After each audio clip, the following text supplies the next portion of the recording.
We noticed this story the way you notice a room after someone leaves it by what stays wrong. Not loud, not dramatic, just a quiet shift that refuses to settle. Lydia Bancroft's experience matters because it didn't begin with a fight. It began with being adjusted out of place. This is how she remembers it. I was still standing near the window when my mother slid her phone back into her purse. "Can you step to the side for a second?" Her voice was light, practiced. The angle's better. I moved without thinking. Old habit. My brother Caleb leaned in closer to my father. Thomas, their shoulders touching. Someone laughed. The phone lifted again. Click. My mother glanced at the screen and smiled. Perfect. I waited. No one looked back at me. Later that night, the photo appeared in the family group chat. Everyone was there. Everyone except me. I stared at it longer than I should have. Zoomed in once, then put my phone face down on the counter. At work the next morning, my access badge blinked red before turning green. A delay? Small? Almost nothing. By lunch, the trust update email I usually reviewed was missing from my inbox. I checked spam. Nothing. That evening, my mother asked for help with the laptop we all shared at the Cape House. "It's running slow," she said. "I think it's full." I sat at the table and opened the recycle bin. Drafts, calendar files, a document titled Alignment with my name crossed out. Another entry caught my eye. Estate alignment. No Lydia. My chest went tight. I closed the lid. "Did you find anything she asked from the sink?" "Yeah," I said. "Just old files." She nodded, satisfied. Good. That was the moment the room shifted. Not because of what I saw, but because of what no one bothered to hide. Sometimes the first sign isn't a door slamming. It's a correction made quietly, with a smile. I didn't confront anyone. I didn't ask for an explanation. I waited. 2 days later, at dinner, my father slid the salt toward Caleb and spoke without looking up. "We'll handle it." My mother reached for my glass and moved it closer to the edge of the table. "Careful," she said. "It tips." I watched her hand linger there. Steady, deliberate. If this story has been sitting with you, stay with it. Lydia did. And she didn't tip. I didn't sleep much after that. Not because I was panicking, because my body had decided something before my brain caught up. The next morning, my mother was already at the kitchen counter, coffee untouched, scrolling through her phone. "You're up early," she said. Casual. Too casual. Couldn't shut my head off. She smiled like that explained everything. "That happens." I poured myself coffee and opened the laptop again. Same machine. Same faint smudge on the trackpad where Caleb always rested his thumb. I didn't go digging. I just followed what was already open. The trash folder hadn't been emptied. Draft emails, half-sent notes. One subject line read "closing out loose ends." Another post-Eleanor alignment. My name appeared once, then again, then crossed out in a newer version. Behind me, the sink turned on. Anything useful, my mother asked. Mostly duplicates. I said, clicking through without opening them fully. "Old stuff." "Good," she said. "We should keep things clean right now." Clean. That word sat there. Later, my father called from the office. "Can you come by this afternoon?" His voice stayed even. "There are a few documents I need to review." "Sure." A pause, just long enough to notice. "Bring your laptop," he added. Easier that way. When I hung up, my phone buzzed again. A calendar alert I didn't remember setting. 30 days from the funeral. No subject. No sender name yet. Just a time. And the note scheduled delivery confirmed. I stared at it, then locked the screen. At dinner that night, no one mentioned documents or laptops or timing. We talked about the weather, about traffic, about nothing. Caleb laughed at something on his phone. My mother reached over and adjusted the napkin in front of me, straightening it like it had slipped. "Eat," she said softly. You're not going anywhere. I nodded. I hadn't planned to. The email arrived at 9:12 in the morning, not marked urgent, not flagged, just sitting there like it had always planned to be. From Henry Caldwell. I stared at the name for a full breath before opening it. Lydia. It began. No greeting fluff. As outlined in the attached documents, you have been appointed sole executor of Eleanor Bancroft's estate, effective immediately. You will also serve as interim trustee until distribution conditions are met. My fingers went cold on the keyboard. I read it again. Slower this time. Sole executor. Interim trustee. There was a knock at my office door before I could process the rest. Got a minute. Henry stepped in without waiting for an answer. Same gray suit he'd worn to the funeral. Same careful calm. You sent that on purpose, I said. He nodded once. Your grandmother did. Scheduled delivery. 30 days exactly. I didn't know, I said. It came out flatter than I meant. I know. He pulled a chair closer, not across from me, but slightly angled. Less confrontation. She didn't want this discussed while emotions were high. What does this actually give me? My voice stayed steady. Barely. Authority to preserve, he said. Not to spend, not to distribute, to stop anything that shouldn't be happening. I thought of the drafts, the calendar entry, the crossed-out versions of my name. Are they aware? Not yet. Another pause. There's an amended will. Henry added, properly executed, witnessed. Agnes Whitman signed.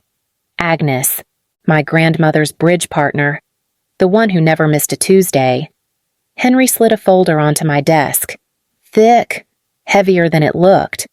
You don't have to do anything today, he said, but you should understand what you're holding. My phone buzzed, a text from my father. Did you get something from Henry? I looked at the folder, then the screen. Yes, I typed back. I did. I didn't add anything else. Neither did he. Henry stayed while I read, not hovering, just there, flipping through his own copy like he'd done this 100 times before. I don't want surprises, I said, eyes still on the page. That's the point. He replied, we narrow the lanes. We went through it step by step. Notices to the banks. Temporary holds on discretionary transfers. Nothing dramatic. No alarms. Just quiet instructions sent to the right people. Use the language exactly, Henry added, tapping a paragraph with his pen. Preservation, oversight, interim. I nodded, wrote it down anyway. When I got home, my mother was on the phone in the living room. She lowered her voice when she saw me. Yes, I understand, she said. No, she's just helping with logistics. Her eyes stayed on me until the call ended. You look tired, she offered. This has been a lot. It has. She stepped closer, straightened the collar of my jacket like she used to. Your father's worried you're taking on too much. I'm following instructions, I said. Nothing more. That seemed to satisfy her. Or maybe it didn't matter. Later that night, an email notification slid across my screen. Formal, crisp, objection to executor appointment filed by my parents. I closed the laptop and sat there for a minute, hands folded, waiting for the familiar urge to explain myself. It didn't come. Instead, I opened a new document and labeled it Independent Review. Then I sent it to Henry. The objection didn't surprise me. The timing did. It came midweek, right between two meetings, like someone wanted it to feel routine. Henry called an hour later, their challenging capacity. I leaned back in my chair. That's the angle. They're claiming your grandmother wasn't fully lucid when she signed the amendment. I pictured Eleanor at the dining table, glasses on the edge of her nose, correcting my grammar while she signed birthday cards. The memory settled in my chest. Heavy, but steady. What do we do first? I asked. We don't rush, Henry said. We respond clean, and we let the review continue. That afternoon, My father stopped by my office without texting first. He didn't sit. "This doesn't have to get ugly," he said, hands folded like he was waiting for a counteroffer. "I'm not making it ugly." He nodded slowly. "Your mother's worried. People talk." "I know." A pause stretched between us. He looked around, like he might spot something incriminating on my shelves. "Caleb's under a lot of pressure." He added, "You know how he is." I did. Everyone did. The preliminary review came back 2 days later. Nothing explosive, just a list, consulting reimbursements that didn't line up, timing that felt off, amounts spread thin enough to look harmless. Henry flagged one entry. "This one repeats?" I looked closer. Same vendor name, same routing, over and over. How much I asked. "Just over 230,000, he said. Careful. Across several years. That night, my mother called. "We raised you better than this," she said quietly, turning family into a process. I didn't turn it into anything. I said, "I'm just not stopping it." She exhaled, slow. "You always did take things seriously." After the call, I sat alone in the darkened kitchen, the laptop glow soft on the counter. The review was no longer hypothetical, and neither was what came next. The notice went out on a Friday afternoon. Not dramatic, not rushed, just formal enough to land.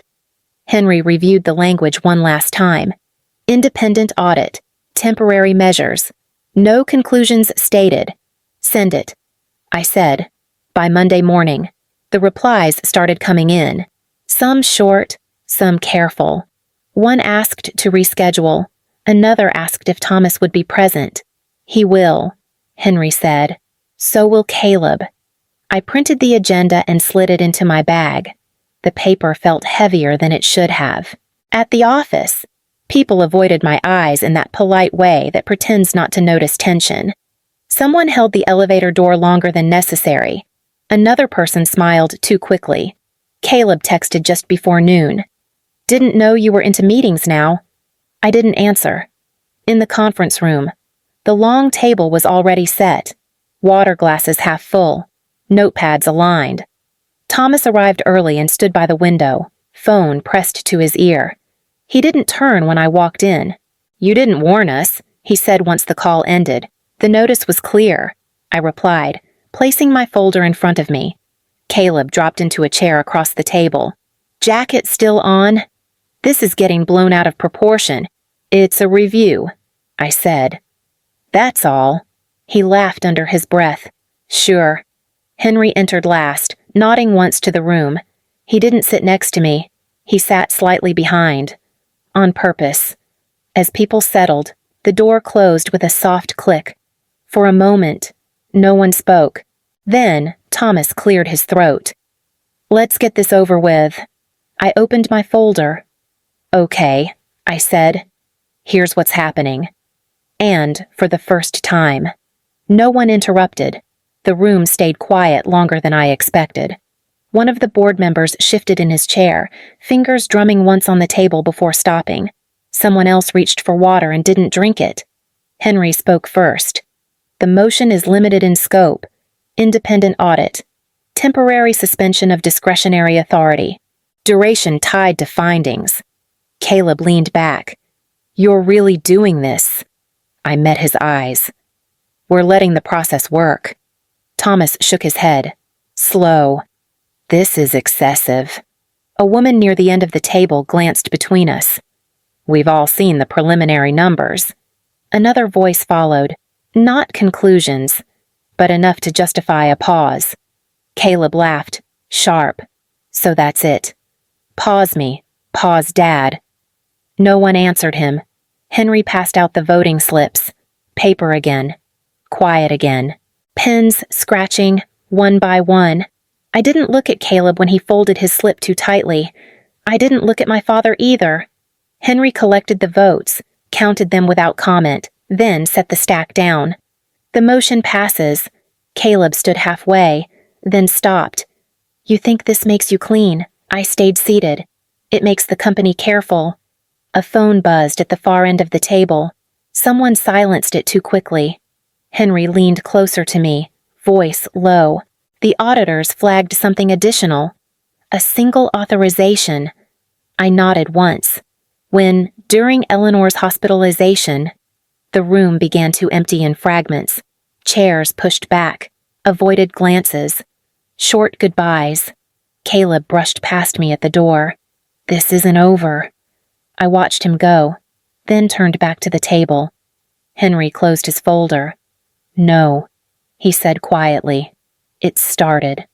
The house smelled like lemon cleaner and salt. My mother always did that before hard conversations, like order might soften them. She was already on the porch when I arrived, sitting straight, hands folded in her lap, white sweater, no jewelry.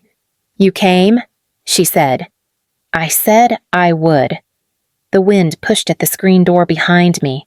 I closed it gently and stayed standing. This didn't have to go this far. She said, You could have come to us.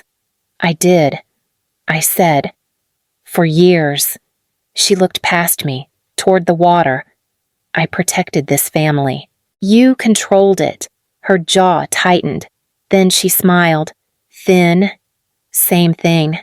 If you're trying to survive. I waited. She hated that.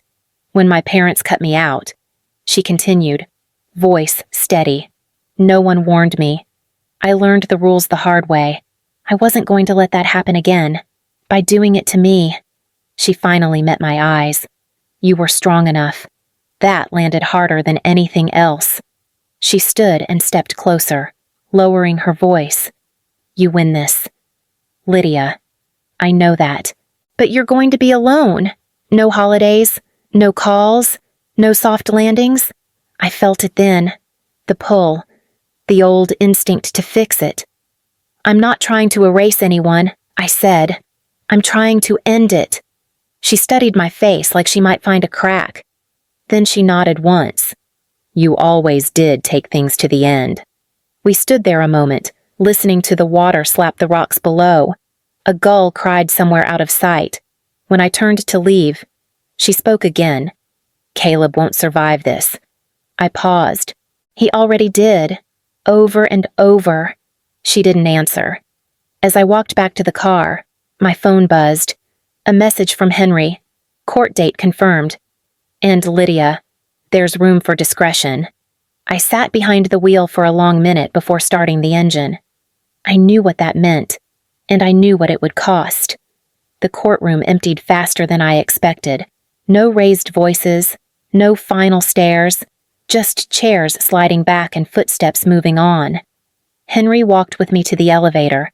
You don't have to stay, he said. Everything else can be handled. I know. He hesitated, then nodded once. You chose containment. I chose to stop it. I said. He didn't argue. Later that afternoon, I sat alone in my grandmother's old study. Same desk. Same shallow drawer that always stuck unless you lifted it just right. The trust documents were spread out in front of me, already signed everywhere except the last page. I read it one more time anyway. My name, my role, control, clearly defined, and then the clause I'd added myself, the one that released what didn't need to be carried forward. I picked up the pen. It felt lighter than it should have. When it was done, I closed the folder and placed it back in the drawer. No ceremony. No pause. That night, I opened Eleanor's ledger, the one she used for everything from expenses to reminders. A folded slip fell out. Power doesn't prove you were right. Knowing when to stop does. I sat with that for a while. For the first time in months, my phone stayed quiet. No calls. No explanations waiting. This is Lydia Bancroft now. Someone who doesn't need to fill the silence anymore. If you're still here, thank you for staying with this one. Some endings don't echo. They settle.